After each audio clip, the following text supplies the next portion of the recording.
Welcome to True Crime with Strategic Eyes.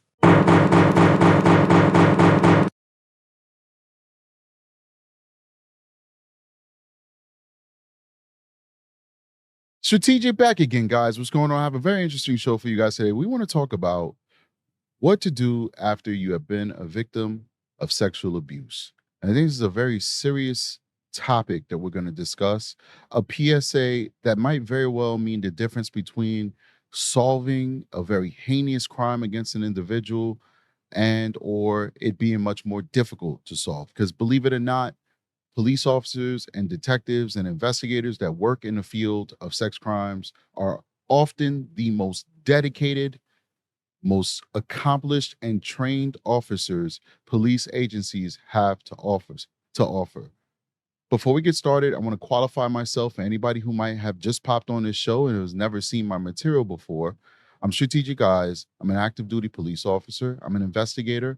I've been a sex crimes investigator for 14 years. 14 years. I've been in law enforcement for 18 years. So the majority of my career, I've worked sex crimes investigations for various law enforcement agencies for my entire adult life. Right now, I work for a local police municipality where it is a very busy office, and I have a lot of experience dealing with heinous sex crimes that occur within the community.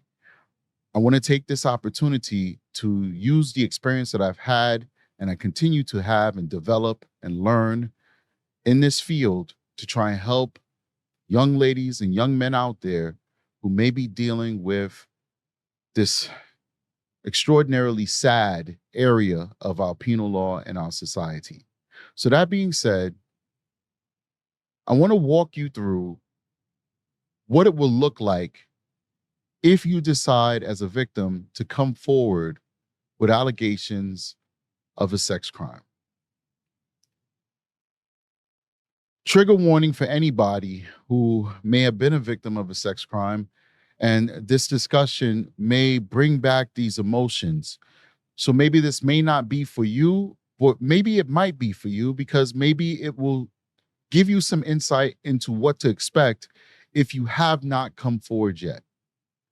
I will also say that this is my personal opinion, and I'm not giving you this information as a representative of whatever law enforcement agency I work for. I will also say that every single person's experience will be different, even in the same agencies. So this is from my experience, and this is my advice, and it's not professional legal advice. It's just advice from a human to a human. So that being said, let's say you were a victim of a sex crime. Somebody forced you. Maybe it's a stranger. Maybe it's somebody that you know. Either way, this person takes your power away because that's what they did. They took your power away. We have a few options. The first option you can do is you can call 911 and you can immediately alert police. The second option you can do is you can call the National Rape Sexual Assault Hotline, and that's at 1-800-656-4673, and they can connect you with services and they can guide you with what your options are and what possible steps you can take moving forward depending on how you feel. But the most important thing is for you to take a moment and make sure that you're okay. Now, that's a very loaded statement because obviously you're not okay. That's obvious. But to make sure that you're ready to come forward. And hopefully that will be something that you're ready to do right now because time is of the essence. But nobody can make that choice on whether to come forward or not but you. That is a personal choice. That is a choice that only you can make. So let's say you decide to come forward. The first thing you should do, if you choose not to call the police, is to go straight to a hospital. And the reason why this is probably the first thing you should do is because if you're able to take yourself to the hospital, it actually saves time, because if you call 911, they're going to take you to the hospital. That's the first thing that the police are going to do. You see, the police aren't trained to conduct sex crimes investigations. That is the job of detectives in training and or detectives. So what the police are going to do if you call 911, which should probably be the first thing that you do. Remember, this is just my opinion, guys. It's not legal advice. The police are going to show up. They're going to make sure you're physically okay. They're going to make sure you're physically safe. After they've determined that these two things are true, that you're physically okay and you're physically safe, they're going to call for an ambulance for you and they're going to take you to the hospital. So I guess we can modify what I'm saying by, if you are not physically safe, meaning that you're not safe with family, friends, and you're alone, or you might still be with your attacker, you should call the police. But if you are physically safe, let's say this happened to you in an alleyway, in a stranger's home, and when the attack is done, you are allowed to walk away, or you're allowed to leave that stranger's home or that known person's home, because most of the time it's people you know who will do this to you. You're allowed to leave. You go. You're now away from your attacker. Your attacker think they got away with it. They're like, whatever. So they're not worried about you. If that's the case, go to a hospital first. You get to the hospital, you're going to tell the emergency room staff that you have been a victim of sexual assault.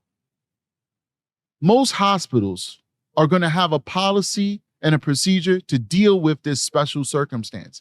And what they're going to want to do is they're going to want to take you out of the waiting room. They want to take you away from other people. They want to put you in a place where you're going to have privacy and where they'll be able to talk to you more about what happened.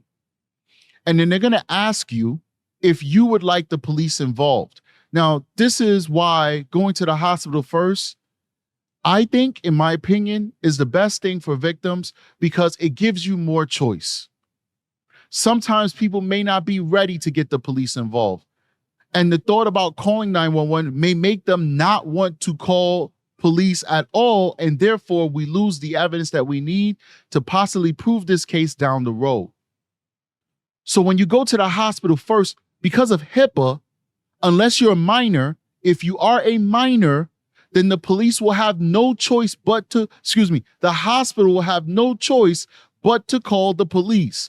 They are mandated reporters. That is the way the United States of America works.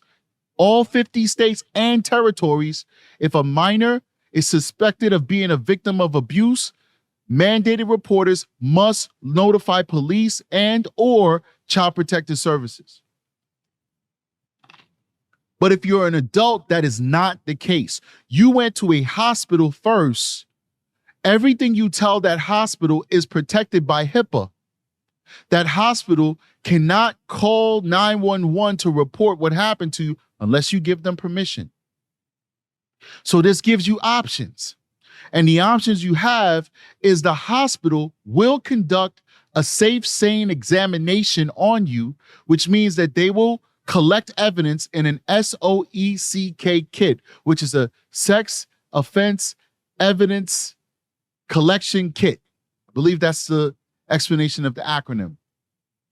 Might be missing something.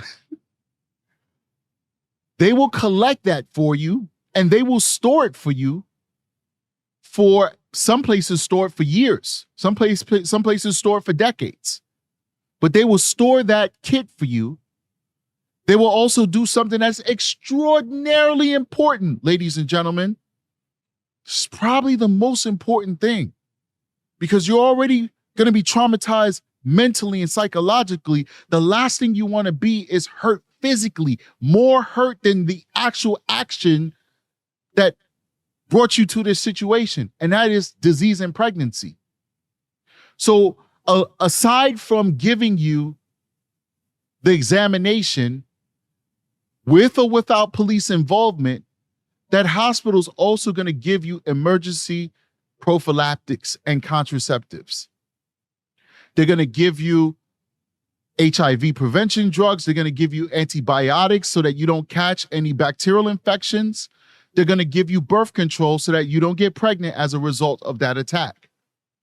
If you take those medications as prescribed, it is a very, very small to almost no chance that you will catch any diseases as a result of that attack. That's if you go to the hospital immediately after the attack and you report it to them and you seek that treatment. So now two things have happened because you went to the hospital or you called 911. The same thing's going to happen if you call 911.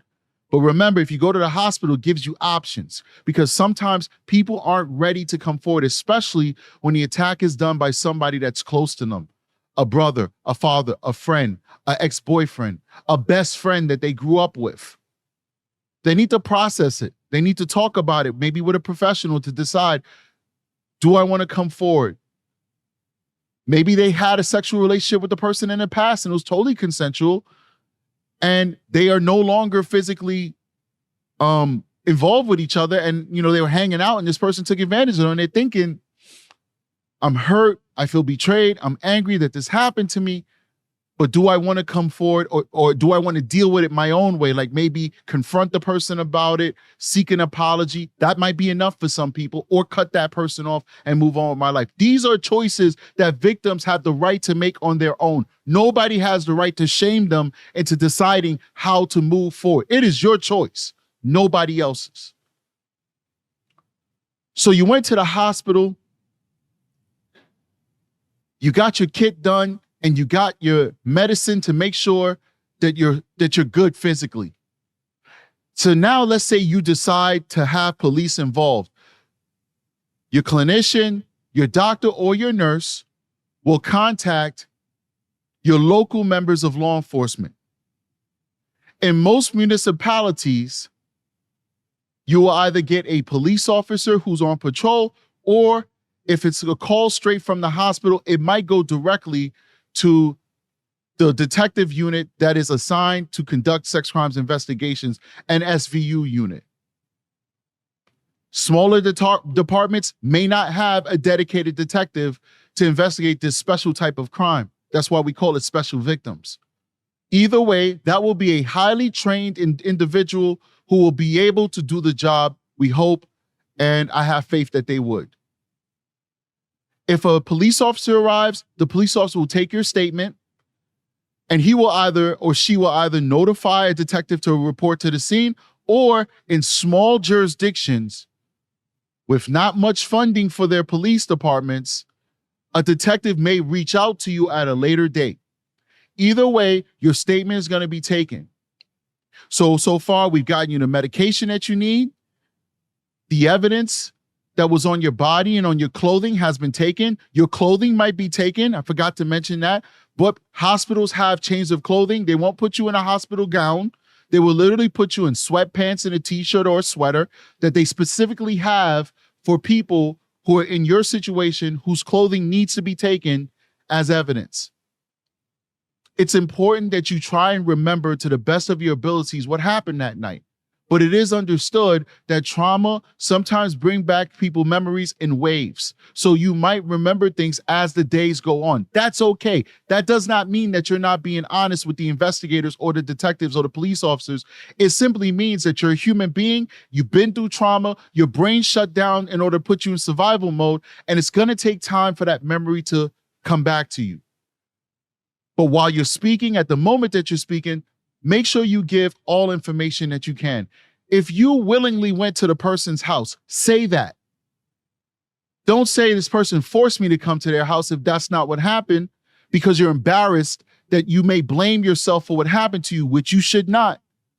Be honest, because this investigation will happen and the detectives and the police officers may pull video that shows you laughing and joking and play fighting and walking up to the person's house on your own accord. And what that's going to do is going to bring doubt to your story, even though you're telling the truth of what happened behind closed doors. Be honest about what you may have done. Be honest if the person kissed you and you kissed them back. That's okay. No means no. Kissing is a whole different ball game than intercourse. Just because I kiss you does not mean I'm giving you permission to have intercourse with me. And if you kiss me and I'm happy with that and I like kissing you and I'm attracted to you and this is a fun thing for me, but I may not be ready to have sex with you. If I tell you no, that means no. That means you stop. It may mean that you can continue to kiss me. It may mean I may even take my shirt off and allow you to engage in foreplay with me. But it does not give you permission to have intercourse if I do not give you explicit permission to have intercourse with me. No is no. So a lot of times victims will feel that they can't acknowledge that they went this far because they feel like they might be blamed for going this far. That's not the case. Sex crimes investigators are trained, juries are informed, and district attorneys and county attorneys and state attorneys understand that this is a dynamic, fluid, gray area topic when it comes to sex. And going part of the way does not mean that you wanted to go all the way. And this can be explained to a jury that yes, the victim went to the person's house. Yes, the victim engaged in foreplay. Yes, the victim maybe gave oral sex or received oral sex, but the victim was clear with the subject that they did not want to have intercourse. And it is at that point that the subject did X, Y, and Z and crossed the line. And that's why you should find that person guilty of rape in the first degree. It happens every day, and there are successful prosecutions every single day with similar situations. The key is be honest with your detectives and your officers about what you may have done and what happened to you, and they will work with you to try and find justice for you. The next thing that the detectives and investigators are going to want to ask from you, which it might already be collected with the kit, is they're going to probably ask for what's called a buccal control swab from you. And what that is just a swab inside of your mouth that they can send to the DNA lab, that they can say, whatever you find in this DNA profile, you're going to find possibly multiple people there. Whatever profile matches this swab, you know that that's the victim. So what that does is that eliminates you from your own sample, that we know who this sample belongs to. So that means every other sample there is a John Doe or Jane Doe. And that's the person that we need to find out. Another thing you have to be very honest with your investigators about is your sexual history. Now, does a detective or police officer, an investigator, need to know how many sex partners you've had in your life or what type of sexual activities you like to engage in? No. Maybe there might be a case that's relevant, but in most cases it's not. When I'm talking about your sexual history, I'm talking about how many people you've had intercourse with in the last 96 hours. The reason why this is important, especially when women are your victim, and if unprotected sex is happening, if you have a boyfriend or a play buddy or whatever we call it, a paramour, whatever, if you have that person, if you had consensual sex with them in the last 96 hours, that's the person you wanted to have sex with. That's the person that you enjoy having sex with, right? Their DNA is still going to be inside of your body, inside of your vagina. And now this unfortunate circumstance happened where somebody may have abused you, assaulted you. In most of these instances, these criminals, perpetrators, do not use protection. So their DNA is going to be inside of your body as well. Well, when the DNA analysis comes back from the kit, it's going to have multiple John Does, multiple John Doe profiles found inside of your body. The police now have to eliminate who these people are to get to the suspect. So by being honest and saying, hey, I had sex with 2 guys, unprotected, in the last 96 hours, and the third guy would be the person who was the perpetrator against me, when they get that kit back, the results, and it has 3 unknown individuals in there, they can now go and say, hey, I know this is embarrassing, but we're going to need to speak to the two guys that you had intercourse with that was consensual, because they're going to need to get the DNA sample from those two guys to eliminate them. Their samples are going to be sent to the lab. A DNA profile is going to be created of those samples, and they will be able to match those DNA profiles versus the DNA profile that was found inside of the kit. At which point they'll be able to say, these two profiles that are found inside of the vaginal cavity of this victim are known people who were supposed to be there. The third unknown profile is the one that belongs to the perpetrator. So you just eliminated these two people out of the three samples. That's also important in court, because if it gets to court, the defense, if we never find out who those other two people are, the defense is going to say, there's two other unknown people in there. How can we say that my client is guilty of anything? This woman has multiple people inside her that we don't even know who they are. It sounds bad. It is bad. It's victim blaming. It's sex shaming, but it's what defense attorneys do. And if there isn't a plausible reason for having these additional samples inside of your body, a jury may say there's reasonable doubt to acquit the person who's accused. But if we can identify them, then it's not a problem. If these folks can come on the stand and say, yeah, I'm her ex-boyfriend and we still have sex from time to time.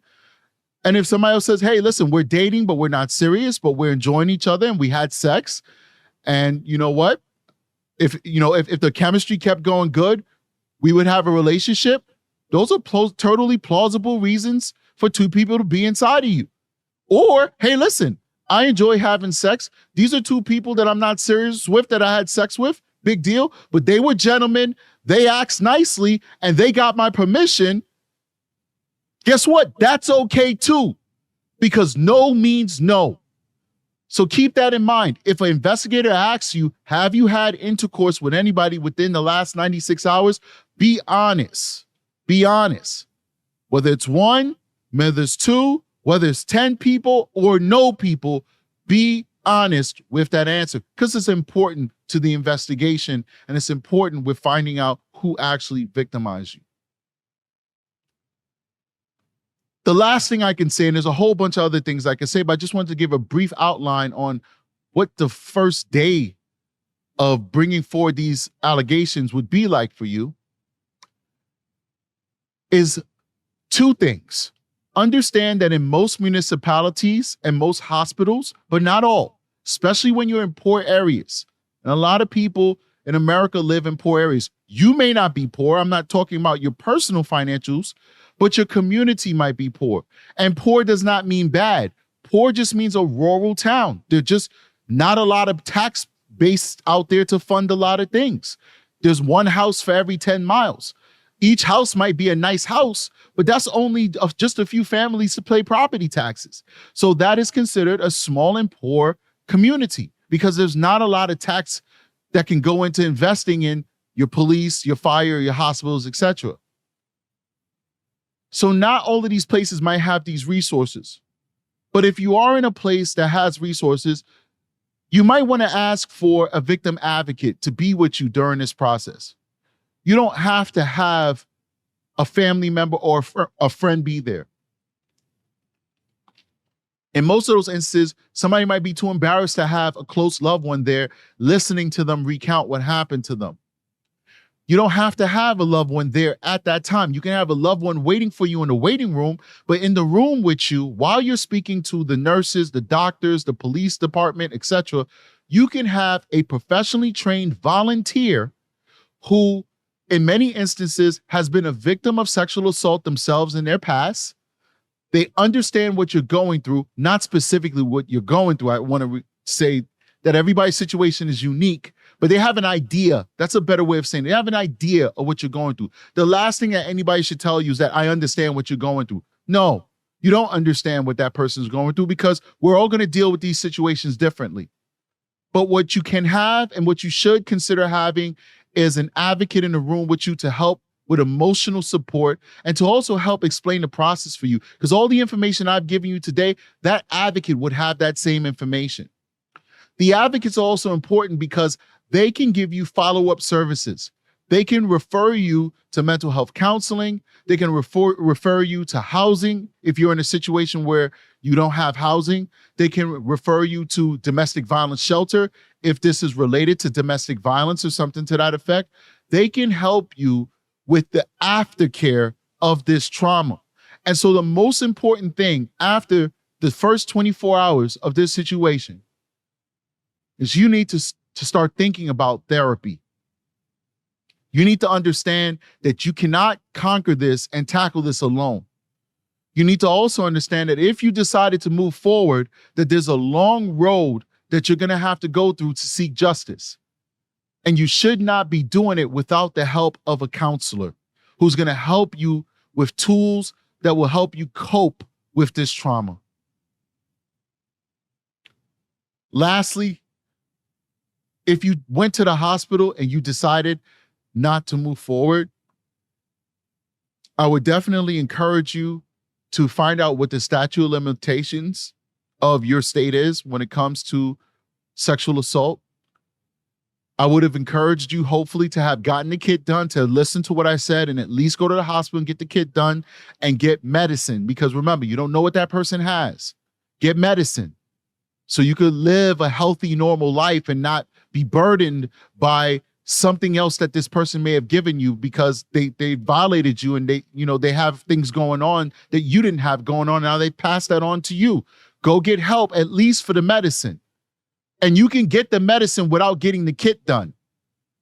You can get the medicine without getting the kit done. You could just go to the hospital and say, I've been sexually assaulted and I need medicine. And they will just give you medicine and send you on your way if that's what you want. But at least get the medicine and get the kit done so that the evidence is preserved and you don't have to call 911. But if you went to the hospital, you got the medicine, you got the kit done, and then you left because it's your right to leave, I would encourage you to find out what is the statute of limitations for investigating these type of cases in your state. In New York, there is no statute of limitations. For rape in the first degree, there's no statute of limitations. You could bring this up 10 years from now. But find out the statute of limitations because that'll at least tell you how long you have to bring this forward. So that if you do decide to bring it forward, you're not surprised that, hey, it's over now and no charges can be filed against this person. In New York, it used to be 5 years. After 5 or 8 years, depending on the degree, guess what? It's over now. You can't bring those cases back up. A lot of people got away with a lot of things, but it is what it is. It's up to the victim to decide if they want to come forward because their mental health matters the most. Not the criminal justice system, nothing. You are what matters. Your choice for yourself is what matters. And everybody else will have to deal with it and figure it out. You have to do what's best for you. Lastly, I guess I would say that I hope nobody who watches this video has to go through this ordeal. But if you do, just know that the criminal justice system is on your side. There's a big soft spot and level of empathy in all parties involved, the investigators, the DAs, the county attorneys, the state attorneys. We all hate rapists, just to be honest with you. We all have daughters, we all have mothers, sisters, friends, brothers, and it happens to men too. We all could possibly be victims. So everybody has empathy for you. Nobody will judge you. Nobody will look down on you. We will support you, and we will do our best to bring you justice. Just know, the quicker you come forward, the easier it is to work your case and solve your case from an investigative standpoint.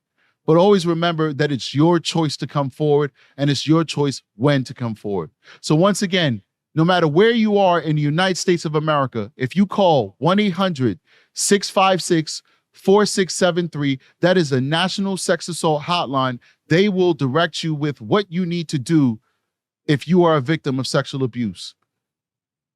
But for me as a law enforcement agent, I would ask that you call 911 and that you be guided by 911 and that you immediately go to the hospital, either with police or without, to make sure that you get the medication that you need to make sure that your body stays healthy and to also secure the evidence that you'll need if you decide to come forward. And if you never ever decide to come forward, well, that evidence will sit there until whatever administrative procedural guidelines these hospitals and police agencies have, and then they'll discard it.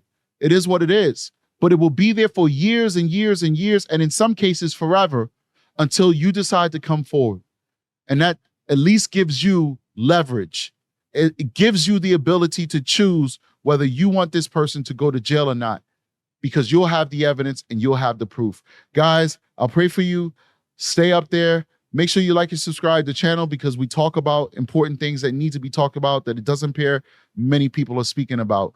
And that's all I got for you. I'll see you guys on the next one. Strategic is out of here. Peace. And make sure that you hit that like button and you subscribe to the channel if you haven't already.